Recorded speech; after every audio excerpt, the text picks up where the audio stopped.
अस्सलाम वालेकुम students. Chapter 1 में हम कंपनी एक्ट के कुछ पास पेपर के क्वेश्चंस कवर कर रहे थे। प्रीवियस लेक्चर में हमने कुछ क्वेश्चन कवर किए, उन्हीं क्वेश्चन को आगे कंटिन्यू करते हैं ताकि हम देख सकें कि कंपनी एक्ट का किस किस टाइप का क्वेश्चन एग्ज़ाम में अपीयर होता है, ताकि हम अपने आप को फुली प्रिपेयर करके ऑडिट एंड एश्योरेंस के पेपर में कंपनी एक्ट का क्वेश्चन अटैम्प्ट कर सकें।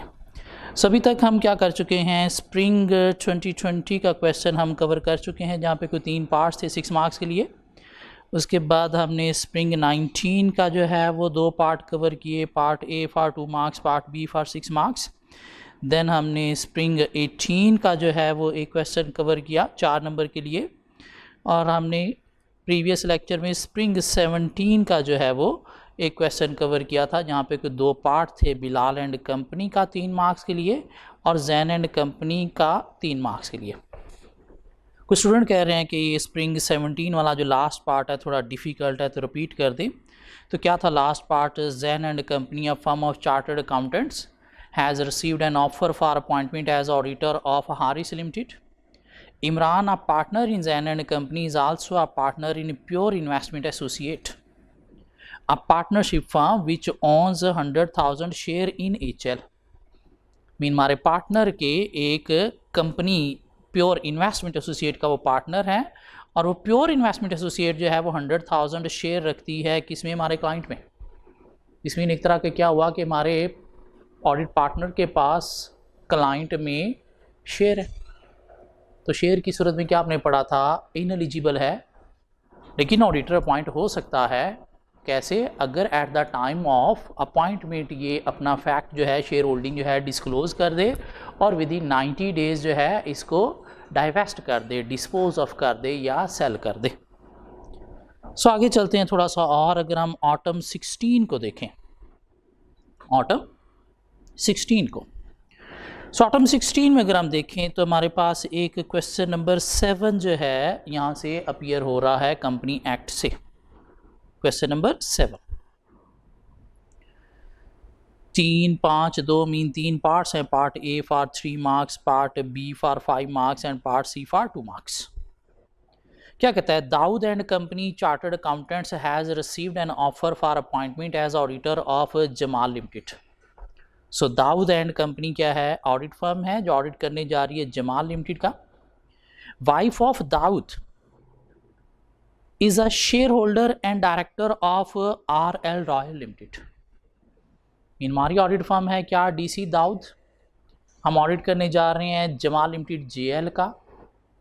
हाँ, जो दाऊद जिसकी फर्म है ऑडिटर, उसकी वाइफ जो है वो शेयर होल्डर भी है, डायरेक्टर भी है, कहाँ पे? रॉयल लिमिटेड में। तो अभी यहाँ तक तो कोई मसला नहीं है, हम तो ऑडिट करने जा रहे हैं किसका? JL का। अब देखना है कि क्या RL और JL का आपस में कोई रिलेशन तो नहीं है। Required in accordance with the requirement of the companies act 2017 state whether and under what circumstances DC could accept the audit under each of the following situation. तो हमने बताना है कि नीचे A, B, C 3 सिचुएशन में according to company act 17 DC को audit accept करना चाहिए, नहीं करना चाहिए। So part A for 3 marks क्या कहता है? JL holds 51% share holding in RL। So हम ऑडिटर हैं, हमारा नाम क्या है? DC। हम जो है वो ऑडिट करने जा रहे हैं किसका? JL का। और JL क्या कर रहा है? होल्ड कर रहा है 51% शेयर ऑफ RL। और इस RL में हमने देखा कि जो ऑडिटर है दाऊद, उसकी वाइफ की डायरेक्टरशिप भी है और शेयर होल्डिंग भी है। और हमने बात कही कि अगर ऑडिटर सब्सिडरी के लिए डिसक्वालीफाइड है तो होल्डिंग कंपनी के लिए भी डिसक्वालीफाई है, होल्डिंग कंपनी के लिए डिसक्वालीफाई है तो सब्सिडरी के लिए भी डिसक्वालीफाई है। तो चूंकि ऑडिटर की वाइफ जो है इसकी डायरेक्टर भी है, इसकी शेयर होल्डर भी है, मीन स्पाउस ऑफ ऑडिटर जो है वो शेयर होल्डर भी है और स्पाउस ऑफ ऑडिटर जो है वो डायरेक्टर भी है, तो सूरत में क्या ऑडिटर एलिजिबल है? नहीं, ऑडिटर एलिजिबल नहीं है। यहाँ पे Dawood and company mean DC जो है वो JL का ऑडिट नहीं कर सकती। क्यों? स्पाउस ऑफ ऑडिटर जो है वो क्या है? डायरेक्टर है। कहाँ पे? सब्सिडरी ऑफ द क्लाइंट में। और स्पाउस ऑफ ऑडिटर जो है वो साथ क्या है? शेयर होल्डर भी है। कहाँ पे? Subsidiary of our client JL में। तो सिंपल 3 नंबर के लिए पहले प्रोविजन आप लिखें, फिर अपना डिसीजन बताएं और उसके बाद डिसीजन को जस्टिफाई कर दें। 3 मार्क्स कंप्लीट होते हैं। पार्ट बी क्या कहता है? फॉर 5 मार्क्स दिस मीन हमें कोई अच्छे खासे 5 पॉइंट्स बनाना होंगे। स्ट्रेट फॉरवर्ड बस 2 लाइनों में अपना डिसीजन दे के जस्टिफाई करना इनफ नहीं है, हमें साथ प्रोविजन जो है वो एक्सप्लेन भी करना होगी। क्या कहता है? JL is an associated company of RL। JL is an associated company of RL। अब हमने बात की थी कि अगर तो क्लाइंट जिसका हम ऑडिट करने जा रहे हैं उसकी हम डायरेक्टर हैं या स्पाउस ऑडिटर का उसका डायरेक्टर है तो डिस्क्वालिफिकेशन है। क्या ख्याल है? अब यहाँ पे अगर डायरेक्टरशिप की बात की जाए कि जो वाइफ जो है वो RL एसोसिएटेड कंपनी की डायरेक्टर है तो डायरेक्टरशिप पे ऐसा कोई इशू नहीं है। क्यों? क्लाइंट की डायरेक्टर नहीं है, उसकी एसोसिएटेड कंपनी के डायरेक्टर है। और जो लॉ कवर कर रहा था वो क्या कर रहा था? Spouse of director. किसका? क्लाइंट जिसका आप ऑडिट करने जा रहे एसोसिएटेड कंपनी का डायरेक्टर है, इसके ऊपर स्पाउस की कोई लॉ के अंदर प्रोविजन नहीं थी। तो डायरेक्टरशिप की बेस पर देखा जाए तो क्या है? एलिजिबल है ऑडिटर। क्यों? एसोसिएटेड कंपनी में स्पाउस डायरेक्टर है, डायरेक्टली क्लाइंट में डायरेक्टर नहीं है। तो डायरेक्टरशिप की बेस पर क्या है? एलिजिबल है। हाँ, एसोसिएटेड कंपनी में शेयर होल्डिंग भी है। एसोसिएटेड कंपनी में शेयर होल्डिंग भी है तो यहां पे हमने देखा था कि नहीं, यहां पे इशू है। सिर्फ स्पाउस ही नहीं, माइनर चिल्ड्रन की सूरत में भी इशू है। तो यहाँ पे तो स्पाउस क्या है? शेयर होल्डर है, किसमें? एसोसिएटेड कंपनी में, तो इनएलिजिबल है। लेकिन हमने कहा था नहीं, ऑडिटर एक्सेप्ट हो सकता है अगर eight the time of appointment ये फैक्ट जो है वो डिस्क्लोज कर दिया जाए और विद इन 90 डेज क्या क्या दे जाए? शेयर डिस्पोज ऑफ कर दिए जाए। अब 5 नंबर है तो पहले हम डायरेक्टरशिप को पकड़ेंगे कि डायरेक्टरशिप की बेस पर जो है वो ऐसा कोई प्रोविजन नहीं है। क्यों? डायरेक्टली क्लाइंट में नहीं, एसोसिएटेड कंपनी में है तो DC जो है वो एलिजिबल है ऑडिट करने के लिए। शेयर होल्डिंग की बात करें तो नहीं, डिस्क्वालिफिकेशन है। क्यों? सिर्फ ऑडिटर ही नहीं, उसके स्पाउस या माइनर चिल्ड्रन के भी एसोसिएटेड कंपनी में शेयर हैं तो सूरत में भी इनएलिजिबिलिटी है। लेकिन ऑडिटर अपॉइंट हो सकता है if the fact has been disclosed at the time of appointment and auditor या spouse of auditor should dispose of their shareholding in RL within 90 days of the appointment। तो 5 नंबर के लिए answer दिया जा सकता है। 2 नंबर डायरेक्टरशिप के लिए बात कर दें, 3 नंबर शेयर होल्डिंग के लिए बात कर देंगे। क्या ख्याल है?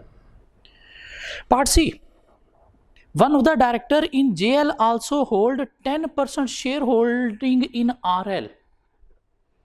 One of the director in JL also hold 10% shareholding in RL। तो इसके डायरेक्टर के 10% शेयर हैं इसके अंदर, इससे क्या हमें कोई इशू है?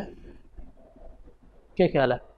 इन पार्ट A सेपरेट था, B सेपरेट था, ये C सेपरेट है। तो C में क्या है? ना तो वो सब्सिडियरी है ना वो एसोसिएटेड है, इसलिए हमें कोई इशू नहीं है। Dowd and Company can be appointed auditor as a for JL because RL is neither a subsidiary of JL nor associated company।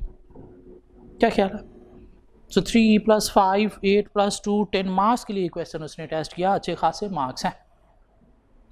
So move होते हैं थोड़ा और आगे। स्प्रिंग 16 में देखें तो उसने यहाँ पे भी कोई 6 मार्क्स के लिए जो है क्वेश्चन टेस्ट किया जिसके कोई 2 पार्ट हैं, part A and part B। क्या कहता है? Justify giving reason whether the appointment of auditor in the following cases in compliance with the requirement of company act 2017। तो अगेन हमने क्या करना है? देखना है कि कंपनी एक्ट के अकॉर्डिंगली ऑडिटर अपॉइंट हो सकता है या नहीं हो सकता। Part A, part 3 marks. Kashif and company chartered accountant KC has received an offer for appointment as the auditor of National Electricity Limited NEL। So KC को NEL की ऑडिट की अपॉइंटमेंट ऑफर की गई है। On the request of one of the partner of KC, NEL has allowed him to pay his last month's electricity bill amounting rupees 150,000 in monthly installments of 15,000 each। तो क्या हुआ यहाँ पे, audit firm का एक पार्टनर जो है उसका कोई यूटिलिटी बिल जो है वो ओवरड्यू है। कौन सा केस आ गया, इंडेप्टेड का। क्या ख्याल है कि इंडेप्टेड की सूरत में ऑडिटर क्या है, डिस्क्वालीफाई है। लेकिन हमने एक एक्सेप्शन देखी थी, यूटिलिटी बिल की सूरत में अमाउंट को छोड़ के हमने क्या देखना है कि 90 डेज से ज़्यादा पीरियड से ओवरड्यू नहीं होना चाहिए, और यहाँ से लास्ट मंथ है, लास्ट मंथ क्या आ रहा है, विद इन 90 डेज आ रहा है। So auditor can be appointed. क्या ख्याल है, but he should be instructed to dispose of, yeah, he should be instructed to clear his bill until lapse of 90 days। Mean 90 days से पहले पहले उसे क्या कर देना चाहिए, अपना ये बिल पे बैक कर देना चाहिए। अमाउंट के साथ इसका कोई लिंक नहीं है, अमाउंट सिर्फ हमने क्रेडिट कार्ड बैलेंस में देखनी थी, जबकि यूटिलिटी बिल में हमने अमाउंट नहीं, क्या देखना है, टाइम पीरियड देखना है कि 90 डेज से ओवर अगर ओवरड्यू है तो फिर इंडेप्टेड की सूरत में डिस्क्वालीफाई है। हाँ, लेस देन 90 डेज से ओवर ड्यू है तो उस सूरत में इंडेप्टेडनेस अप्लाई नहीं होता, उस सूरत में ऑडिटर अपॉइंट हो सकता है। तो पहले प्रोविजन लिख दें इंडेप्टेड की एक्सेप्शन के साथ, उसके बाद अपना डिसीजन दे दें कि यस ऑडिटर इज़ एलिजिबल, और उसके बाद अपने डिसीजन को जस्टिफाई कर दें कि 90 डेज से कम है, क्यों, लास्ट मंथ है, 30 डेज है। हाँ, ऑडिटर को क्या करना चाहिए, विद इन 90 डेज इसे सेटल ऑफ कर देना चाहिए। क्या ख्याल है, 3 नंबर के लिए आंसर दिया जा सकता है। पार्ट बी क्या कहता है, Zubair and Company Chartered Accountants has received an offer for reappointment as auditor of Harun Limited. Saima, who is the wife of a partner of ZC, is the chief executive of Jamal Limited. हम हैं ZC, audit करने जा रहे हैं HL का। Auditor की wife जो है वो चीफ एग्जेक्टिव है, कहाँ पे, JL में। JL is an associated company of HL। JL जो है वो एसोसिएटेड कंपनी है HL की। तो चीफ एग्जेक्टिव है, अगर देखा जाए तो चीफ एग्जेक्टिव का वर्ड जो है वो कंपनी एक्ट में कहीं पे कवर ही नहीं किया गया। कि अगर आप डायरेक्टर हो, एम्प्लॉई हो, ऑफिसर हो तो ये वर्ड तो यूज़ किए गए हैं, लेकिन चीफ एग्जेक्टिव का वर्ड यूज़ नहीं किया गया। और वैसे भी वो आप क्लाइंट कंपनी में आपका स्पाउस या आप हो तो फिर उस सूरत में डिस्क्वालिफिकेशन बनती है। यहाँ पे आप किस में हो, एसोसिएट में हो, सब्सिडरी में भी नहीं हो। तो अगर चीफ एग्जेक्टिव को देखा जाए, चीफ एग्जेक्टिव को पहले हम हेडिंग दे के डिस्कस करेंगे कि as such there is no provision regarding a chief executive in company act. क्या ख्याल है, वैसे भी एसोसिएटेड कंपनी में तो वैसे भी है ही नहीं, तो ऑडिटर क्या है, एलिजिबल है चीफ एग्जेक्टिव की बेस पर, ऐसा कोई डिस्क्वालिफिकेशन नहीं है, ऑडिटर कैन बी अपॉइंटेड। लेकिन साथ एक और लाइन है, Saima also hold 100,000 share in JL।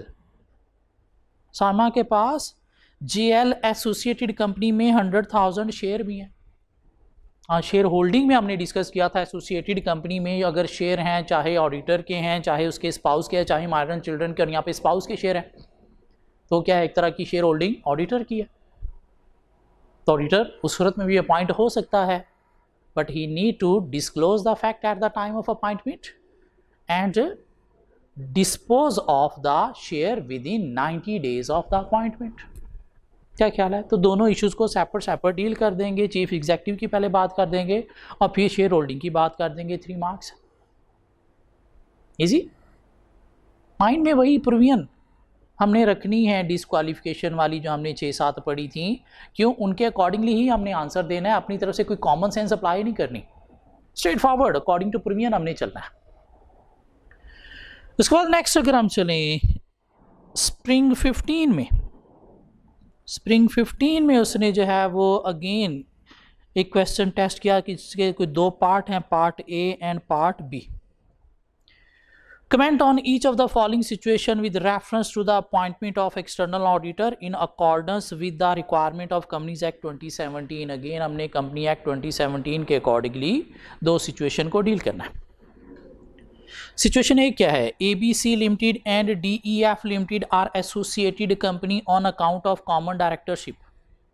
तो इसने क्लियर कर दिया जी, ABC और DEF क्या है, आपस में एसोसिएटेड कंपनी है कॉमन डायरेक्टरशिप की बेस पर। Salman and Company Chartered Accountant have received an offer for appointment as the auditor of ABC, उनमें से जो एक ABC कंपनी है उसके लिए SCC सलमान एंड कंपनी को ऑडिट की ऑफर हुई है। Salman, a partner in the SCC audit firm, is the spouse of Naveen who is an employ in DEF।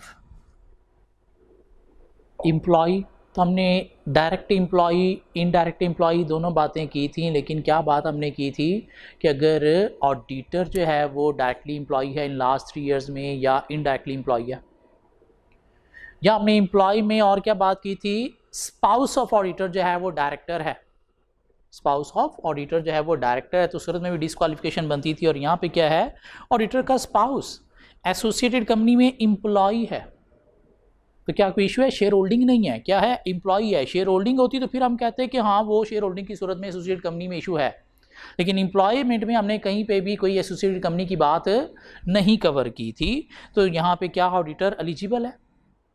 क्या ख्याल है? ऑडिटर एलिजिबल है। क्यों? एसोसिएट कंपनी में एम्प्लॉय जो है वो लॉ रिस्ट्रिक्ट नहीं करता स्पाउस को। हाँ, अगर ऑडिटर खुद होता फिर शायद कोई बात होती, लेकिन उसकी भी कोई बात नहीं थी। यहाँ पे तो स्पाउस जो है वो एसोसिएट कंपनी में है, तो ऐसा कोई रिस्ट्रिक्शन नहीं है। 2 नंबर हैं, तो 2 नंबर के लिए कोई 2 पॉइंट बताए जा सकते हैं। कोई प्रोविजन देने की ज़रूरत नहीं है। क्यों? प्रोविजन वैसे भी कोई स्ट्रेट फॉरवर्ड थी भी नहीं। Part B of the question, all the partners of Kashif associates are cost and management accountant. क्या है? Cost and management accountant mean CMA। The firm has received an offer for appointment of the auditor of Nihal private limited, और firm को निहाल private limited का auditor बनाने के लिए offer दी जा रही है। तो CMA क्या ऑडिट कर सकता है? हमने कहा था कि चार्टर्ड अकाउंटेंट होना ज़रूरी है पब्लिक कंपनी के ऑडिट के लिए। Private company is a subsidiary of public company के लिए, या private company having paid up share capital above 3 million के लिए। हाँ, अगर प्राइवेट कंपनी पब्लिक कंपनी की सब्सिडरी नहीं है और साथ प्राइवेट कंपनी है, उसका paid up share capital 3 million से लेस है, तो फिर उसका ऑडिट CA या CMA भी कर सकते हैं। तो यहाँ पे CMA जो है वो ऑडिट करने जा रहा है किसका? निहाल प्राइवेट लिमिटेड का। तो प्राइवेट कंपनी है, लेकिन आप देखना है हमें इसका पेड अप शेयर कैपिटल क्या 3 मिलियन से लेस है, तो फिर तो ये एज ए ऑडिटर अपॉइंट हो सकते हैं। लेकिन अगर 3 मिलियन से अबव है तो फिर चार्टर्ड अकाउंटेंट ही होना चाहिए। क्या ख्याल है? So Nihal private limited has paid up capital of 500,000, paid up share capital 3 million से लेस है, 500,000 मिलियन है। तो yes, NPL can audit, Kashif associate can audit NPL private company. तो पहले वो प्रोविजन बता देंगे हम। क्या ख्याल है? CMA can audit a private company having paid up share capital less than 3 million, and here is a 500,000. So Kashif Associate can audit NPL. There is no restriction. साथ क्या कहता है? And 30% of its shares are held by Sial Limited, which is a public company. और NPL के कुछ 30% share जो हैं वो सियाल लिमिटेड के पास हैं, और सियाल लिमिटेड क्या है? एक पब्लिक कंपनी है। तो 30% पे क्या सब्सिडरी बनती है? ये नहीं, सब्सिडी कहाँ पे बनती है? अबव 50% जब होल्डिंग हो तो। क्या ख्याल है? सियाल लिमिटेड क्या है? पब्लिक कंपनी है। निहाल लिमिटेड क्या है? उसकी सब्सिडरी नहीं है। अगर सब्सिडरी होती तो फिर हम कहते हैं कि नहीं शायद रिस्ट्रिक्शन थी, लेकिन यहाँ पे सब्सिडरी नहीं है, 30% पे सब्सिडरी नहीं है, तो ऐसा कोई इशू नहीं है। तो ये 30% शेयर होल्डिंग क्या है? Is of no value for the auditor. क्या ख्याल है? We should not consider this 30% share holding. हाँ, हमने ये देखना है कि अगर 3 मिलियन से बिलो है तो यह CMA ऑडिट कर सकते हैं, there is no restriction. So 2 number के लिए 3 नंबर के लिए 2 पार्ट ये भी कवर होते हैं। इसे थोड़ा और अगर हम आगे चलें, ऑटम 14 में एक क्वेश्चन उसने टेस्ट किया फॉर 8 गुड मार्क्स। एक ही क्वेश्चन, एक ही रिक्वायरमेंट है और कोई 8 अच्छे नंबर हैं। देखते हैं क्या। Your firm is the auditor of ABD limited after the acquisition of majority shareholding in HG Motors Private Limited. ABDL has decided to replace the existing auditor of HGM in the next annual general meeting and has approached you for appointment as HGM auditor for the next year. हम auditor हैं किसके, ABDL में, और हमारे client ABDL ने एक company HGM भी acquire की है, और हमारा क्लाइंट चाहता है कि हम HGM का भी ऑडिट करें। In the light of the Companies Act, explain the procedures to be followed. Explain the procedures to be followed and formalities to be complied with for appointment of your firm as the auditor of HGM. तो procedure आपने लिखना है कि इसका auditor की appointment का, वो हमने अपॉइंटमेंट, रिटायरमेंट का, रिमूवल का एक प्रोसीजर पढ़ा था, 4-5 points. And also explain the rights of the existing auditor in the situation, और साथ आपने ऑडिटर के राइट्स भी बताने हैं, तो राइट्स भी हमने पढ़े हुए। तो 8 नंबर सीधा सीधा रटा वॉमिट कर दो। पहले आप जो है वो अपॉइंटमेंट की बात कर दो कि क्या कर सकते हैं, director can propose the auditor, लेकिन क्या करना है, कंसेंट चाहिए प्रपोज ऑडिटर की, और अदर मेंबर्स को नोटिफाई करना है before 21 days of AGM with the notice of AGM। Members can propose the auditor with having above 10% voting powers, below वाले नहीं, above 10% वोटिंग पावर्स। और क्या करना है, इनको नोटिफाई करना है to other members before 7 days of the AGM। और साथ क्या करना है, इन्होंने प्रपोज ऑडिटर की भी कॉन्सेंट लेनी है। साथ क्या करना है, इन्होंने पोस्ट करना है कहाँ पे, अपनी कंपनी की वेबसाइट पे भी। क्या कहला है, 3 बातें वो डायरेक्टर की आ गई, उसके बाद 4 बातें ये किसकी आ गई, मेंबर्स की आ गई। उसके बाद आप ऑडिटर की बात करते हैं। जो ऑडिटर जो है वो रिमूव किया जा रहा है, तो उसके पास राइट्स हैं, क्योंकि उसने राइट्स भी पूछे हैं। तो राइट्स क्या हैं, he can write return statement and he should submit this return statement to the company 2 days before, at least 2 days before AGM। और साथ कंपनी को क्या करना है, साथ कंपनी को इंटीमेट करना है, इन्फॉर्म करना है, किसको, रजिस्ट्रार ऑफ द कंपनी को भी, कब, with in 14 days of the appointment. तो ये 7-8 पॉइंट तो यहीं पे बन जाएंगे। हाँ, कुछ स्पेसिफिकली राइट आप सेपरेट भी लिख सकते हो। राइट क्या थे, to require any information relating to the audit, क्या ख्याल है, to gain access to any person or records of the company for audit purpose.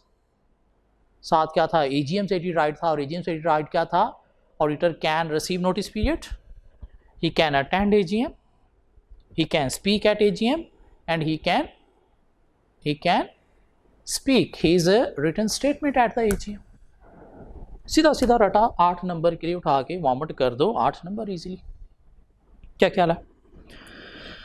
Question और हमें मिलेगा स्प्रिंग 14 से, spring 14। Comment on the following independent situation with reference to the requirement of the Company Act 2017। Part ए को ज़रा एक दफ़ा खुद से आप लोग अभी रीड करके देखें, क्या ऑडिटर जो है वो अपॉइंट होना चाहिए, ये क्या इशू है, ज़रा खुद से देखें क्या 3 पॉइंट बनाए जा सकते हैं पार्ट ए को। प्लीज़ 2 मिनट देता हूँ, आप रीड करके देखें ज़रा।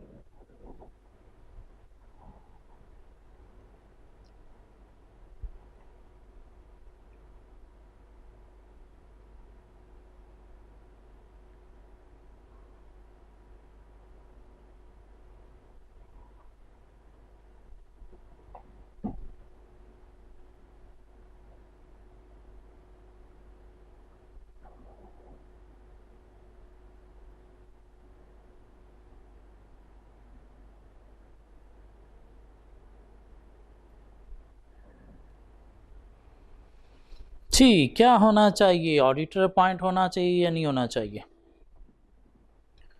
सुमतीन has recently joined Humayun and company HC, a firm of chartered accountants. तो HC एक ऑडिट फर्म है जहाँ पे मतीन ने क्या किया है, ज्वाइन किया है फर्म को।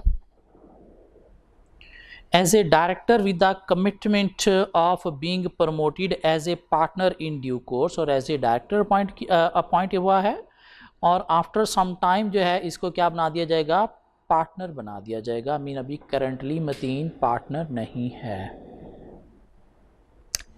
HC is the auditor of Strawberry Limited SL.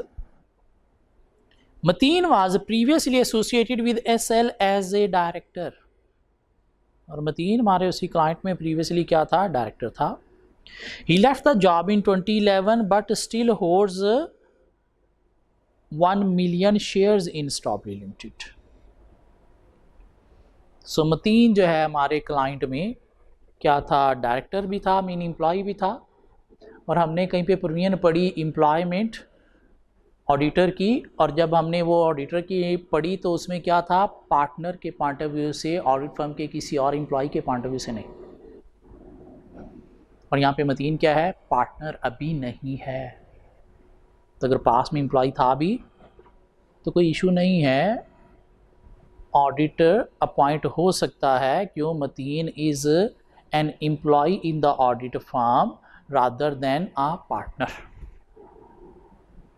हाँ, जब इसको एज ए पार्टनर हमने क्या करना है, प्रमोट करना है, तो तब देखना है कि लास्ट 3 इयर्स में इस क्लाइंट का एम्प्लॉय तो नहीं था, तब इन एलिजिबिलिटी बनेगी।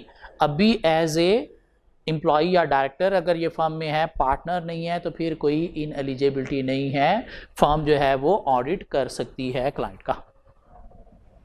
हाँ, इसके पास शेयर होल्डिंग भी है। शेयर होल्डिंग भी किसकी है, अगेन पार्टनर की नहीं है, ना स्पाउस की है, ना माइनर चिल्ड्रन की है, किसकी है, फर्म के एक एम्प्लॉय की है। हाँ, हमें ये देखना होगा कि कल को जब ये पार्टनर होगा तो उस वक्त ये फैक्ट भी हमें जो है वो डिस्क्लोज करना होगा, या बल्कि कोशिश करनी चाहिए कि इसको शेयर्स जो हैं वो क्या होने चाहिए, डिस्पोज ऑफ कर देने चाहिए। क्यों, एज ए टीम मेंबर भी अगर ये जाता है तो उस सूरत में भी थोड़ी इंडिपेंडेंस अफेक्ट हो सकती है। तो क्या करना है, पहले तो एज ए एम्प्लॉय जो है वो कोई इशू नहीं है, एज ए पार्टनर इशू होता है, तो फर्म जो है वो ऑडिटर पॉइंट हो सकती है। हाँ, जब ये पार्टनर बनेगा तो फिर हमें देखना है कि इसके 3 इयर्स जो हैं वो लैप्स होते हैं एम्प्लॉयमेंट वाले या नहीं होते। अगर नहीं होते तो फिर उस सूरत में डिस्क्वालिफिकेशन बनेगी। हाँ, शेयर्स के बारे में हम क्या एक नीचे लाइन लिख देंगे, the share holding of Matin in SL should be dispose of. 3 number की बातें की जा सकती हैं। नेक्स्ट पार्ट बी को ज़रा एक दफ़ा रीड करके देखेंगे क्या बात की जा सकती है इसे रीड को 2 नंबर के लिए। Part B of the question.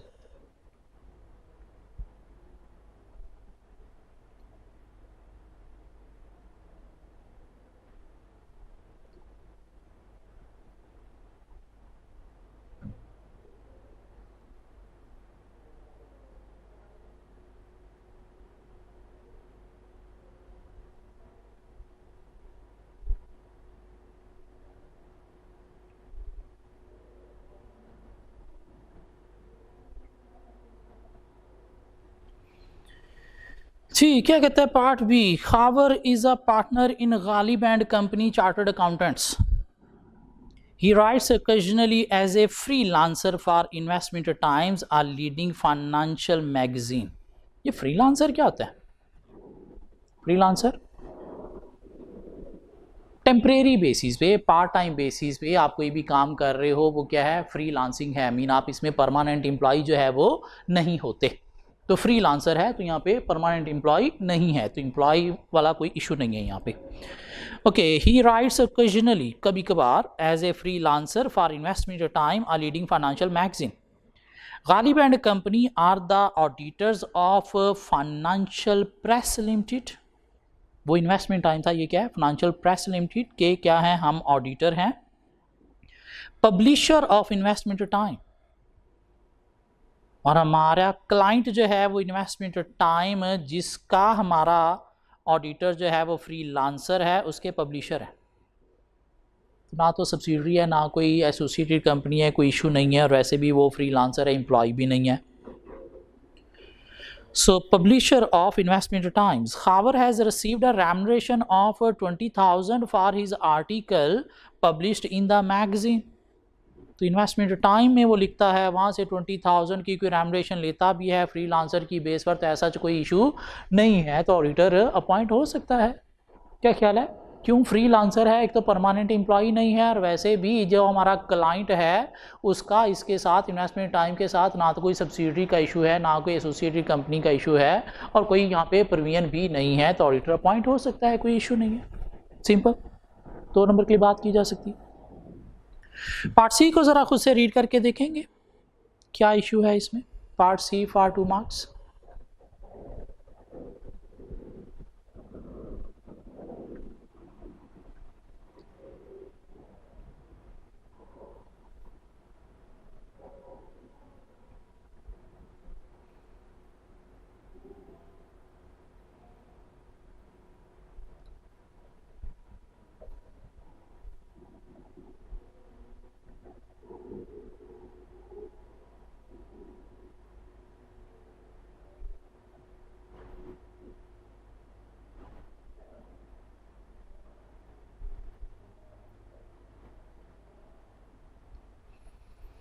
Ji part C, very simple. Hamid is a partner in chartered accountant firm and hold 100,000 term finance certificate TFC.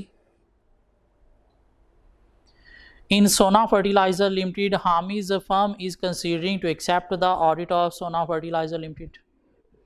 तो इंडेप्टेड हमने कहा था होने की सूरत में क्या है कि ऑडिट आप नहीं कर सकते, डिसक्वालीफाई हो, लेकिन टर्म फाइनेंस सर्टिफिकेट जो है इस सूरत में कोई प्रोविजन लॉ की नहीं है, और वैसे भी टर्म फाइनेंस सर्टिफिकेट क्या है, लाइक डिबेंचर्स.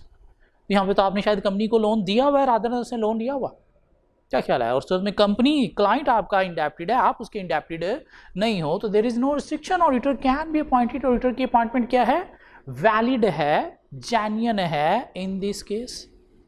क्या ख्याल है, क्या आंसर दिया जा सकता है 2 नंबर के लिए इसका भी. चलिए मूव होते हैं नेक्स्ट क्वेश्चन की तरफ. फ्रॉम ऑटम 13 एक क्वेश्चन में मिलेगा जिसके कोई 2 पार्ट हैं, part A and part B.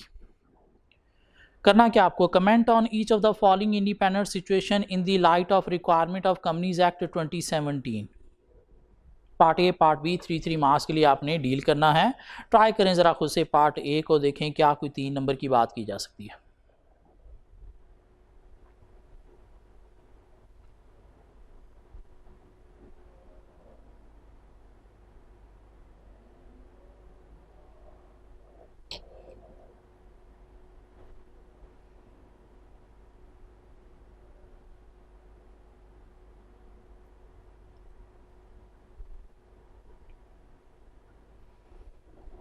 Ji cover की हुई हमने ये प्रोविजन भी.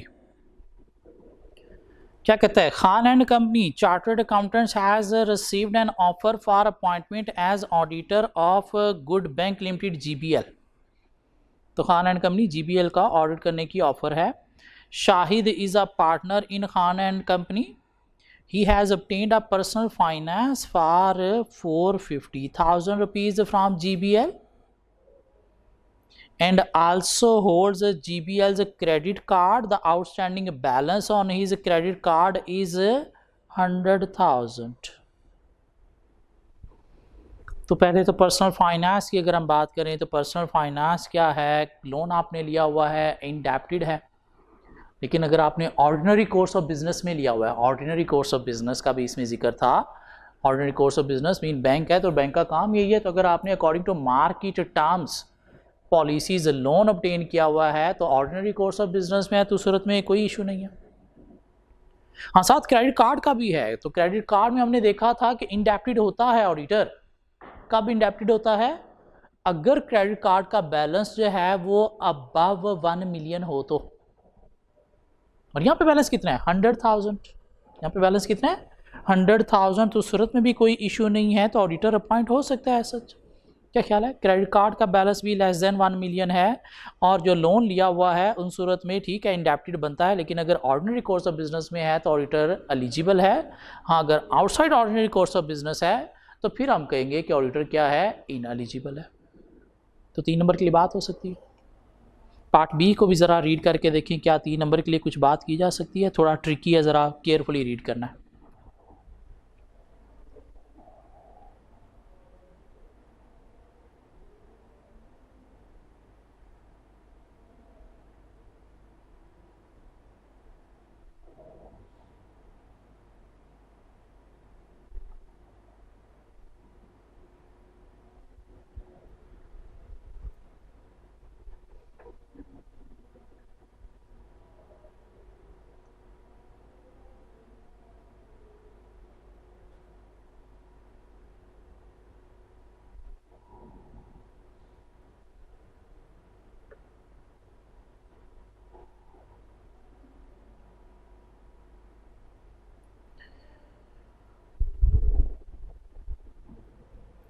जी क्या कहता है part B for 3 marks. Abid is a partner in AFL and company chartered accountants. AFL has accepted an offer for appointment as auditor of Saima limited. So AFL Saima limited का audit करने जा रही है. Saima the wife of Abid owned 11% share in Saima limited. तो spouse के shares हैं कहाँ पे, क्लाइंट में. She also works as general manager marketing, साथ मार्केटिंग में एम्प्लॉय भी है। Saima disposed of the shares held by her to Abid's father within 30 days of the appointment of AFL, but continues to remain employment in SL. Wow. So क्या हुआ, auditor जो है उसकी wife के spouse के client company में share holding है कितनी, 11% से। तो पहले तो शेयर होल्डिंग को आप पकड़ लें, शेयर होल्डिंग की बेस पर क्या है, ineligible, but auditor can be appointed if the fact is disclosed at the time of appointment and disposed of share within 90 days of the appointment, जो कि यहाँ पे इसने क्या किए, within 30 days dispose of कर दिए। हाँ, अगर तो ये फैक्ट डिस्क्लोज भी कर दिया गया था eight the time of appointment, ultimately disclose है, तो पता चला 11% शेयर होल्डिंग है, तो उस में ऑडिटर क्या है, एलिजिबल है, कोई रिस्ट्रिक्शन नहीं है। हाँ, उसके बाद उसने जो शेयर दे दिए, किसको दे दिए, ऑडिटर के फादर को।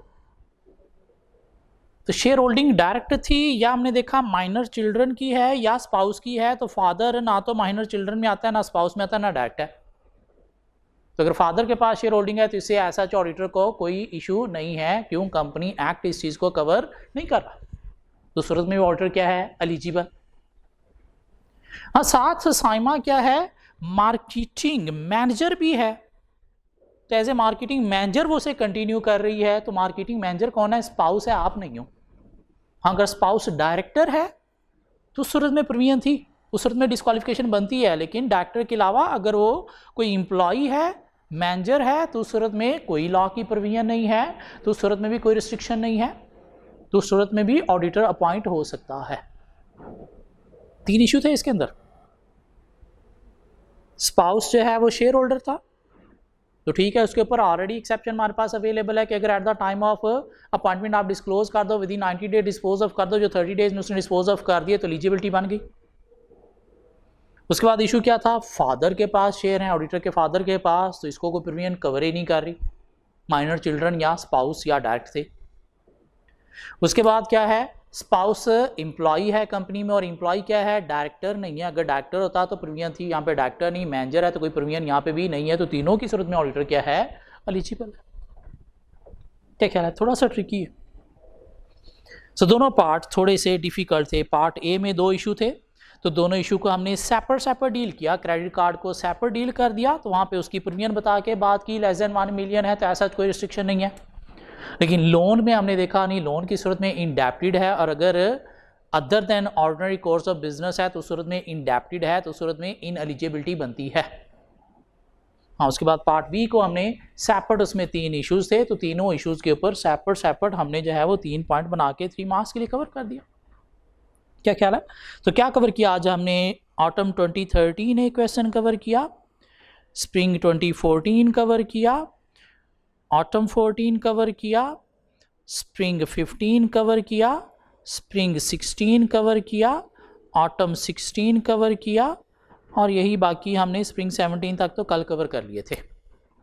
सो 5-6 क्वेश्चन आज हमने कवर किए हैं। कोशिश करनी है ये क्वेश्चन आपने आज ही जाके अटेम्प्ट कर लेने हैं, एक दफ़ा आंसर रीड करके, जिससे आपके क्या होगा, दिमाग के अंदर अच्छा आंसर आ जाएगा।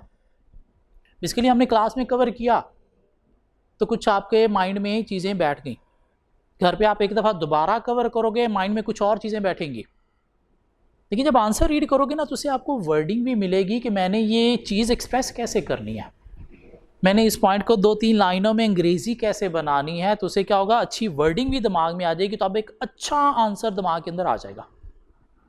अब जब आप इस आंसर को रीड करने के बाद, एक दफ़ा हाथ से गुजारोगे तो एक परफेक्ट आंसर जो है वो आपने अपने हाथ से गुजार दिया। अब पेपर में इस टाइप का जब भी कोई पार्ट आएगा तो वो आप क्या लिखोगे, वेरी परफेक्ट वे में, ताकि वहाँ से एक भी नंबर आपका लूज नहीं होगा। तो बेसिकली मैं क्या करवा रहा हूँ, एक तो आपको कॉन्सेप्ट भी क्लियर करवा रहा हूँ, प्रैक्टिस भी करवा रहा हूँ, साथ थोड़े से रट्टे भी लगवा रहा हूँ कि आंसर आपने लिखना कैसे है। क्यों, ये परफेक्ट अगर आपने एक दफ़ा हाथ से गुजारा हुआ है तो आप पेपर में भी जाके परफेक्ट लिखोगे। अगर हाथ से आपने गंदा गुजारा हुआ है तो पेपर में तो पेपर प्रेशर होता है, तो वहाँ पे थोड़ा और आप गंद मार दोगे। अगर आप हाथ से लिखे बिना पेपर में चले गए हो तो ये सुसाइड है, जो मेन मसला है इस पेपर में स्टूडेंट्स के साथ के पता है, कॉन्सेप्ट है दिमाग के अंदर, ये भी पता है क्या लिखना है, लेकिन लिखने के लिए वर्डिंग नहीं मिल रही। क्यों? प्रैक्टिस करके ही नहीं गए थे। और अगर प्रैक्टिस करके गए थे, वो भी गंदी प्रैक्टिस करके गए थे, तो पेपर के अंदर भी क्या लिखोगे? गंदा। तो वहाँ से एग्जामिनर से फिर आपको मार्क्स नहीं मिलेंगे। हमने एग्जामिनर से मार्क्स लेने नहीं, छीनने हैं। और एक चीज़ अपने माइंड में बिठा लें आप लोग के ऑडिट के पेपर में हमने क्या करना है? पेपर पास नहीं करना। हमने कोशिश करनी है हर क्वेश्चन ही हर पार्ट को पास करना है। हर एक पार्ट जो हम अटेम्प्ट करने जा रहे हैं, हमने उसके अंदर इस तरह से अटेम्प्ट करना है कि उसमें से पासिंग मार्क्स मिले हमें। हर पार्ट में जब हम पासिंग मार्क्स लेने की कोशिश करेंगे, हर क्वेश्चन में पासिंग मार्क्स लेने की कोशिश करेंगे, तो ये पेपर पास करना मुश्किल काम है ही नहीं। स्टूडेंट फेल क्यों होता है? स्टूडेंट पेपर पास करने गया है, हर क्वेश्चन को, हर पार्ट को पास नहीं कर रहा, फोकस नहीं कर रहा इसके ऊपर। तो आपने क्या दिमाग में रखना है कि मैंने हर पार्ट को परफेक्ट वे में अटेम्प्ट करना है, हर क्वेश्चन के अंदर से पासिंग मार्क्स लेके उठना है, फिर पेपर कभी भी फेल नहीं हो सकता। सो कोशिश करें आज जाके इन क्वेश्चन की प्रैक्टिस करें। होपफुली नेक्स्ट क्लास में मिलेंगे कुछ नई चीज़ों के साथ। Thank you so much.